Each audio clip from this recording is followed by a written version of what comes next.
This is Pop Files. Could it be Satan? Hello world, welcome back to, well, it's not welcome back to Pop Views anymore, is it? No, it's not. This is our premiere episode of Pop Files. Pop Files is a sister site, or a sister channel at YouTube to our original channel, which is Pop Views. You can look us up over there if you haven't been there yet. We'll leave a link at the bottom under the video. But yeah, we created this new channel because Pop Views originally was views, reviews, and interviews, and we started getting more into conspiracy stuff as well as the strange and unusual and that sort of thing, and paranormal. And we were finding that we had an audience for that, but we also had an audience that didn't care for that, that wanted more things on, you know, the views, reviews, and interviews. So we've separated them now, and so Pop Files is going to be strictly dedicated to the conspiracy, the paranormal, strange, unusual things. Things that go bump in the night. Yep. So yeah. Welcome. So yes, welcome, and I hope you all enjoy this. We won't be doing anything like reviews or anything on this channel. It's strictly going to be sort of X-Files sort of things, you know. And so, but anyway, Ralph, what do you think of it? I think it's a great idea because there's going to be something for everybody in the other one, and if people like the paranormal, they can just come here and listen to that. Yeah. So I'm excited about it, and just it's going to be a lot easier on us keeping everything separated and what we're going to be doing. We just know what we're going to do on this channel and what we're going to do on the other channel now. So you say that now. Well, that's true. We've changed it how many times already. We keep thinking, okay, we got this down now. We're ready to go, and look what happens. Yeah. Every time we think something's easy, it's just not. Oh my God. You know, we went into the whole podcasting thing without a clue as to how to do anything. I mean, all the way from the audio, and then we got into the video with YouTube. We went into this blind. I mean, we had no idea. I can't tell you the amount of hours I've spent on YouTube with audio tutorials and video tutorials and this and that. And oh my God, and I'm still learning. I don't think I'll ever stop learning about this stuff, really. I mean, well, they stop changing everything every 5 minutes. So. Right. That'd be very helpful. But, we're old. We can't keep up with the times, people. Right. No, we can't. Obviously, we're here, aren't we? So our very first episode today is going to be about Satan and hell, and the way we view Satan and hell now, as opposed to its origins, because what it was like back when is not really what it's like now, and it had the origins of Satan really have very little to do with the religious origins of Satan, or the way we view Satan today in religion. You know, Satan today is known as the great evil one, and originally he wasn't that. I mean, originally Satan was Lucifer, who was the most adored of all the angels by God, but then he got uppity. And he started challenging God, and he got a lot of the other angels in heaven on his side. And so he wanted to thwart God and take over heaven, and because he thought he would be better than God at doing the job. Well, the problem with that is that according to Scripture, God is omnipotent. Thank you. Thank you, God. God is omnipotent, and the angels are not. And that's something that God couldn't get through to Lucifer's head. And so there was a war in heaven because he converted, what did you tell me was a third of the angels there to be on his side? He deceived a third of the angels, basically, what's coming down to. Mm-hmm. Well, was it deception really, or was it just... It was basically, you know, they voted for him. I don't know if that would be considered deception. I mean, he's known as he's known as the great deceptor, the great tempter, that sort of thing. But, you know, I don't know that was deception on his part toward the angels, aside from the idea that he got the angels to believe that he was better than him. I mean, we do the same thing with presidents here in the United States. So, no comment. We're not. Are we talking about? Well, I guess we are talking about the Antichrist, aren't we? Yeah, well, maybe. But anyway, so But yeah, so Satan. Well, originally, don't forget, in Job, he wasn't even Satan. There was no Satan. There was Ha-Satan, which basically Ha-Satan is more of a, I guess, an adverb or a verb or an action. It's not a noun. It's not capitalized. It's more of the temptation to do bad than the actual devil.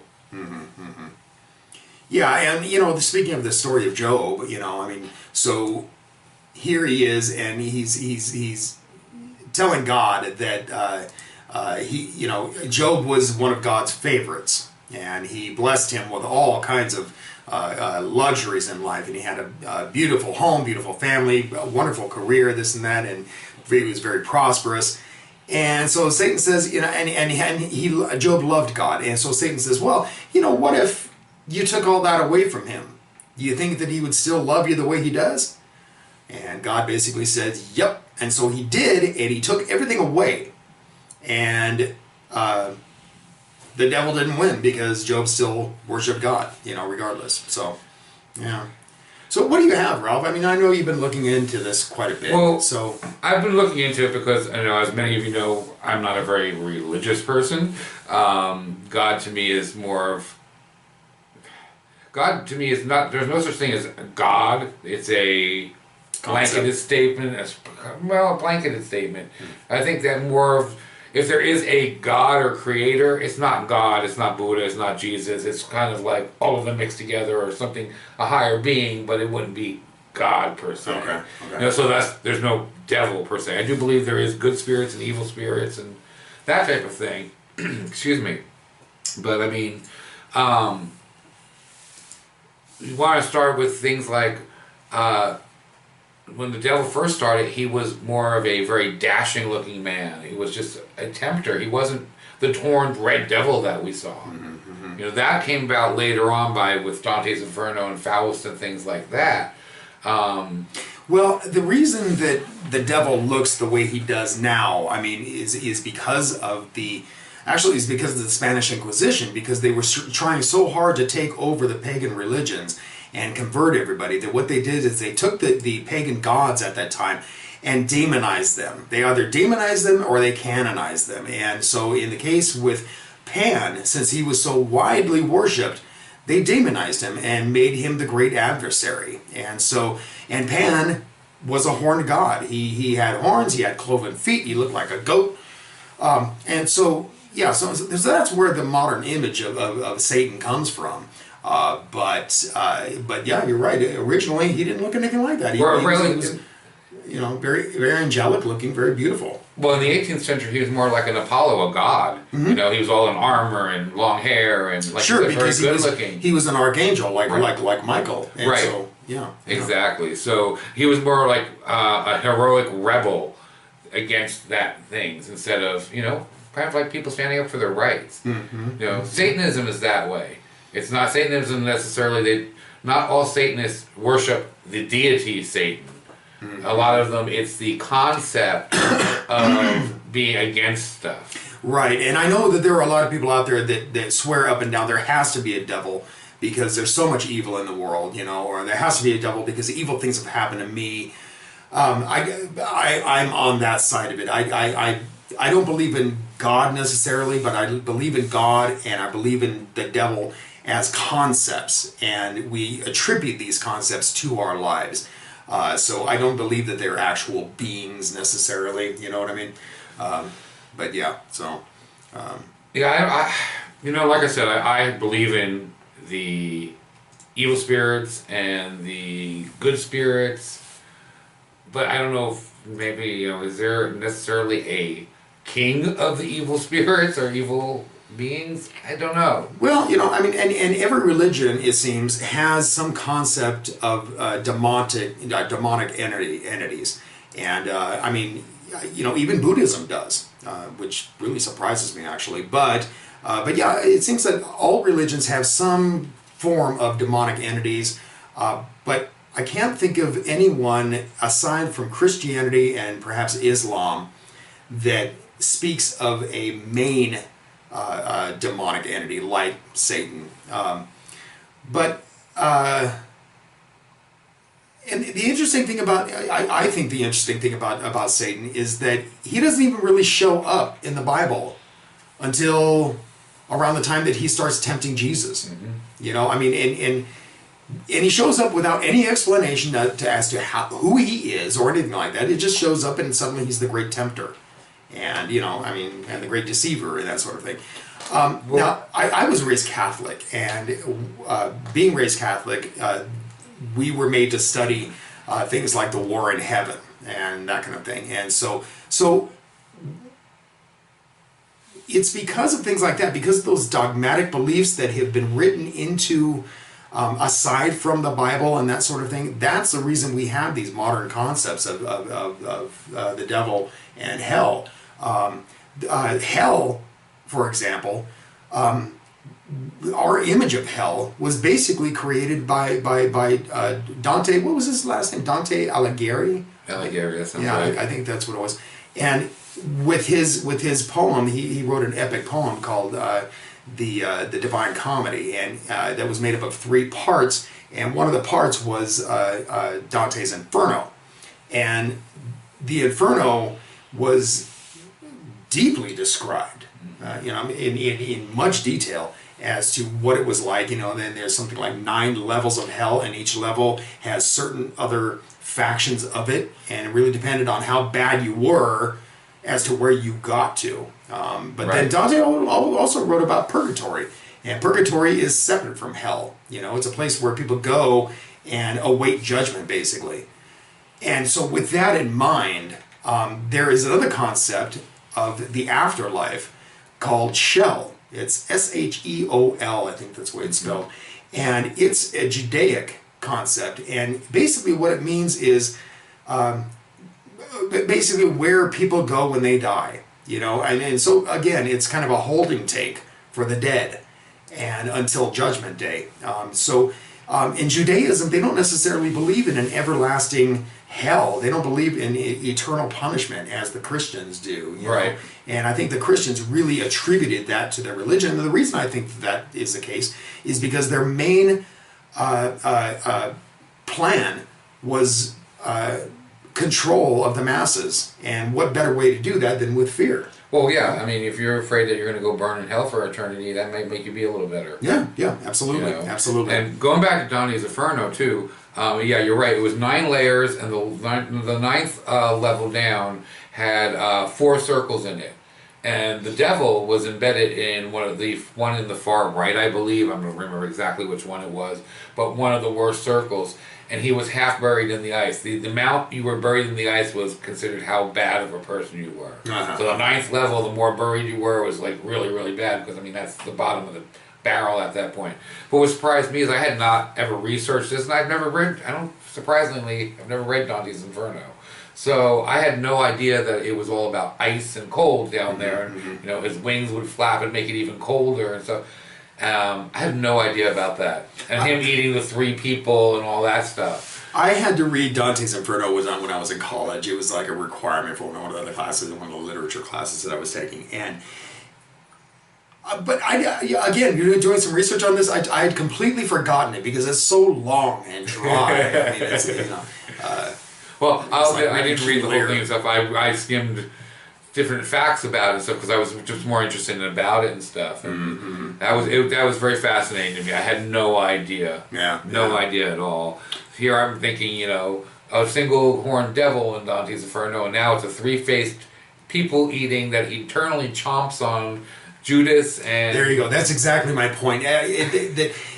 Dante, being a poet, has totally changed our concept of Satan and of hell and of demons. And you know, I mean, because back when, before that happened, there was no real concept of hell. I remember reading something about there was a fire pit in Jerusalem or somewhere around Jerusalem that they considered to be hell, and that's where the concept of the everlasting burning hell came from, was because it was a fire pit where they would throw everything from garbage to dead people into this thing, and it was a place to be avoided. It was abhorrent, you know, and so that's where the original concept of hell came from, and now it's turned into this 9 levels of demonic torture. You know? It's more than just what it was now. But again, now according to some religions too, that you don't even have to worry about hell until the second coming, because that's what your grave is for. Is that's where your soul rests until the second coming. Mm-hmm. So then that's where you would be cast to hell. Is it your grave, or is it in purgatory? No, it's in what I was reading on one of the okay, because I'm researching all this, I have a gazillion religious channels coming up on my YouTube and stuff now. So I'll be honest with you, I don't remember exactly which one it was. I know it was the Christianity. It might have been that one I was telling you about. You gotta love algorithms, man. I'm slightly off subject. I was watching a guy that I was telling him about that was talking about heaven and things you'll do in heaven that you would not believe. And one of the first things he said is, you will build your dream house in heaven. Oh, sure. What's the point of going to heaven unless you have some killer real estate, you know? I was like, okay, yeah, that's one of my first priorities. If I was going to go to heaven, that would be my first priority, is I want my dream house. But speaking of research, I wonder what the equity would be. Your soul. Yeah, your soul, yeah. You're already paid. As we always research and stuff, I've researched legends in the area of where I was.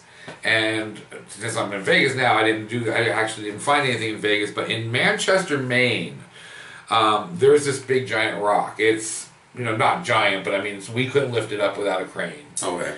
And they wanted to build something here, supposedly. And there's no date of when this actually supposedly happened, but they want to build this, and the rock won't move. They've tried blowing it up. They've tried pulling it. They're pushing it. Supposedly the rock blow it up? Yeah, even with dynamite, supposedly, they could not blow this up, okay? Mm-hmm. So, one day the worker said, you know what, I'd sell my soul to have this rock move. Oh, God, here we go. Okay? And the rock is moved, but it's only removed a few yards over, okay? So he basically moved it, but it didn't help it because it was still right in the way of trying to build. So wait, it just moved on its own? I guess this is the legends, okay? Oh, okay. Come on, we're pop files. We're going to talk about these crazy legends. So I looked it up and stuff, and you can see there is a 3-toed footprint on it, and of feet, and then there's regular human feet on the other side. And the worker was never seen again. He just vanished. Oh, well, of course. So they're thinking that has to go along with the legend. Of course. So you can actually go and visit this rock there still. This rock is now a tourist attraction in Manchester, Maine. Okay, so I'm sorry I missed it before I left.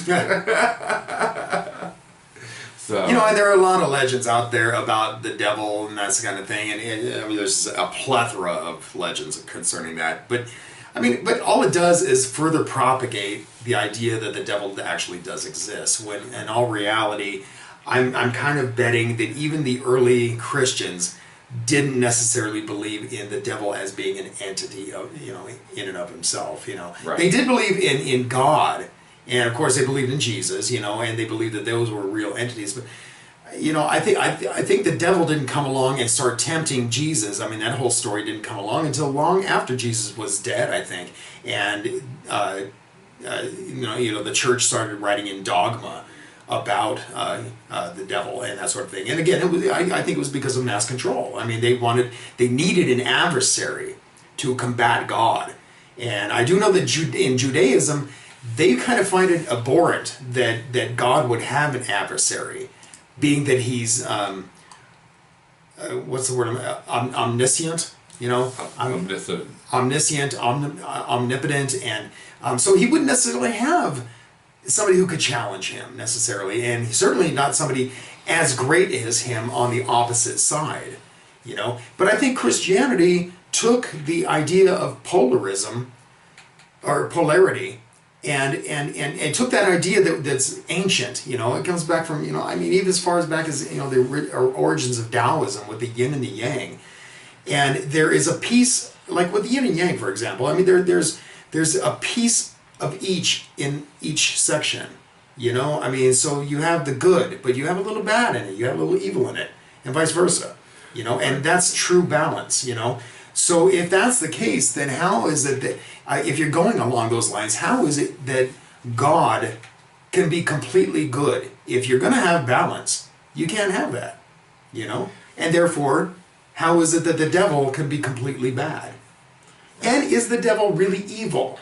Is he evil, or is he just a tempter? Well, that's what a lot of religions say, is that he's not an evil being. He actually is okay. God's okay with him because he's the one tempting to test your faith for him. Okay. And that's what he's there for. That's his job. Right. You know? It's his job, exactly. Right. An interesting point, too, I found of the Human Religious Info. I read this, and I thought it was an interesting point.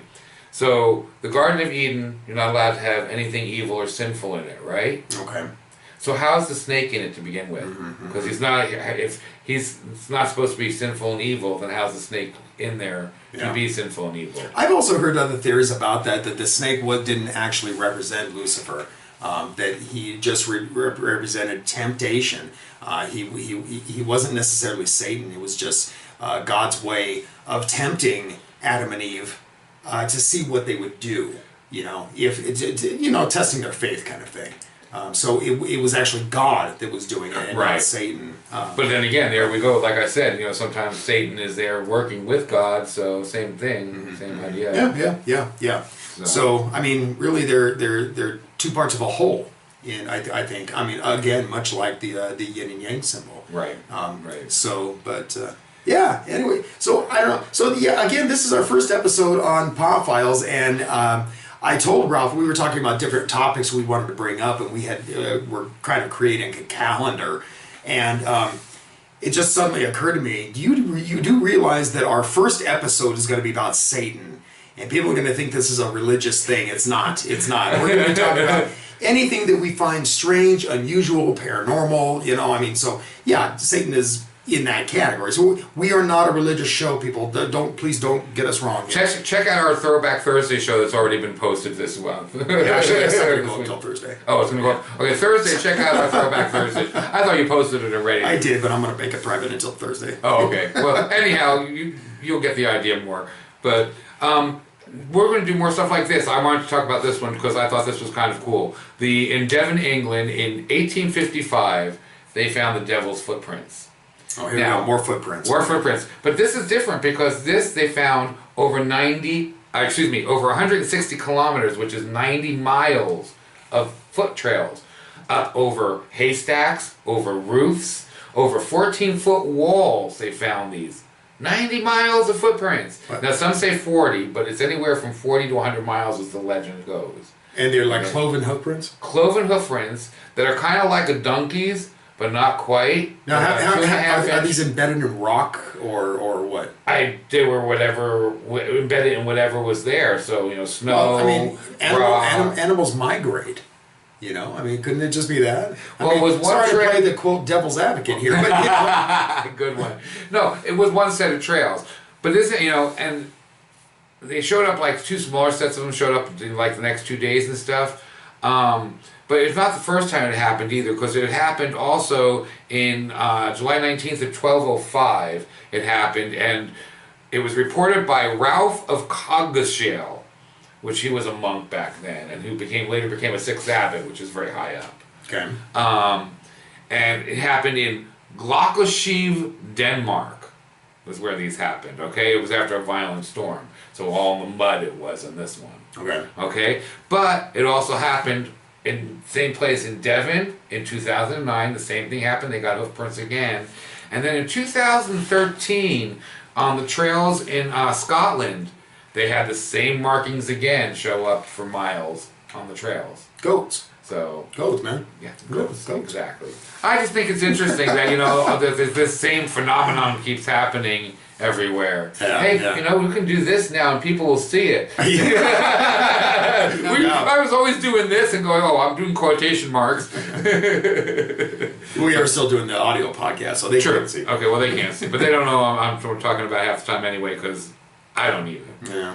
But we cannot even stop talking about Satan until we talk about Legend with Tim Curry.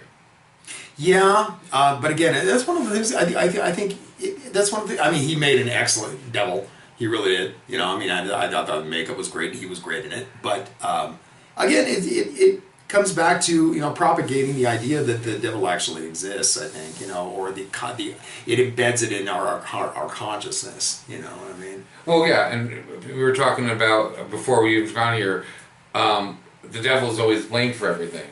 I.e., the devil made me do it like Flip Wilson.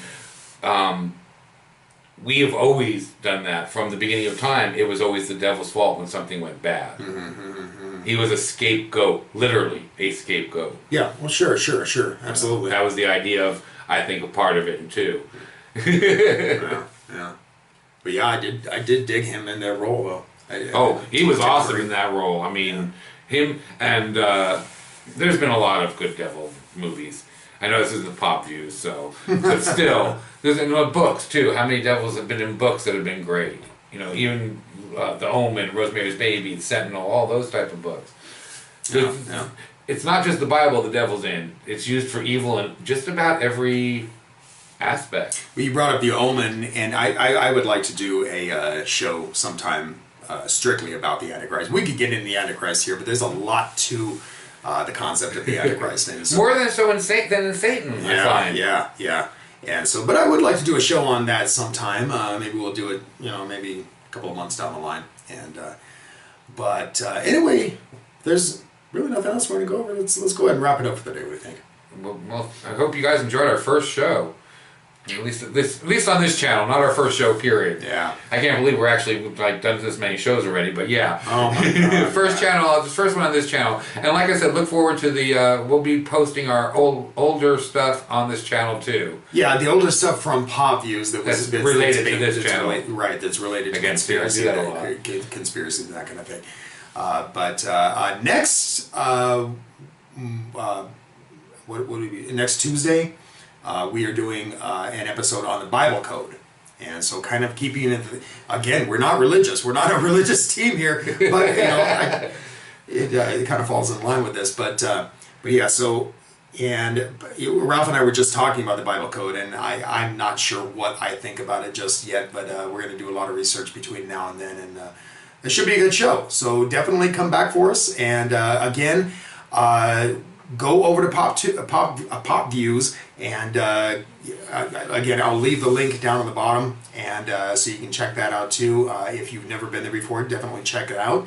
And so, in any case, thanks a lot for listening, folks, and until next time, keep thinking and always question everything. Hey, don't forget to like and subscribe and click that little bell so you can get a reminder every time we upload a new episode.